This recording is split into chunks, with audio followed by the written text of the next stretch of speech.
For the first time since April 2009, the US jobless rate has fallen below 9%, and there's also been some sunny-up fundamental news from the Eurozone powerhouse economies in recent days.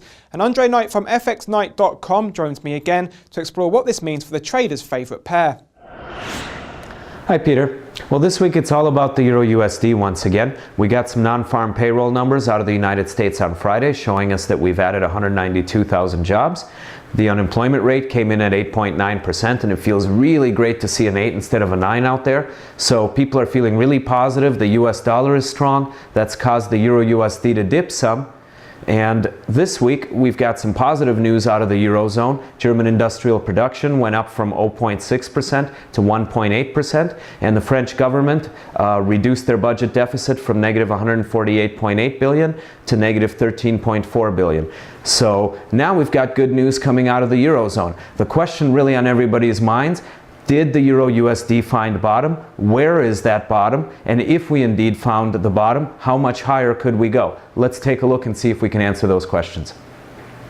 All right, first thing I'm going to do is reach for my Fibonacci tool, and I'm going to start drawing it right here at the very bottom of the prior uptrend.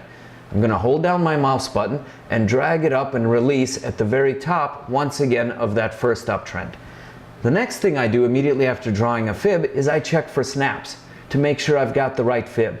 And you can see here I've got a near doji candle with a small body, long wicks, closing with its cross right on the 38.2% fib.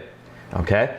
And then I've got two other bodies, as you can see here, really holding that fib as a nice little ledge, a nice little support level. I've got plenty of wicks over here and over here snapping to fib levels, so I think I've got a pretty good fib level. What this tells me is other market participants are watching the same levels, and that's what I want. Okay, next thing I need to do is identify a potential bottom. Remember, we were dropping as we started this week.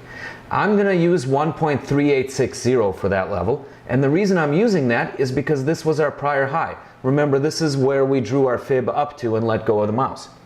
Okay?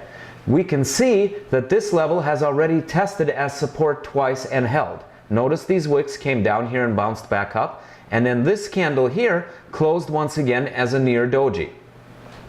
Small body, long wicks at either end. You see that? The next candle opened outside and slightly above the cross. That usually suggests a reversal, okay? Meaning we go to the upside. However, I want to give you a cautionary note. In the days ahead, if we break below 1.3860, that level fails to hold as support, and furthermore, if we get underneath it and test it as resistance, I'm going to be looking to short, probably back down to this prior bottom here at 1.3483.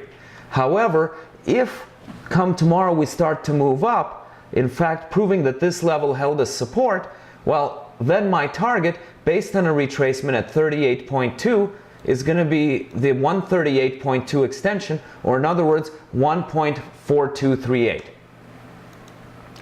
That would be a total of about 344 pips to the upside if it comes to pass, and if we end up taking the short instead, we'll be looking for a trade about 365 pips. So either way, really nice trade. We just need to see which side of 3860 the markets are going to favor going forward.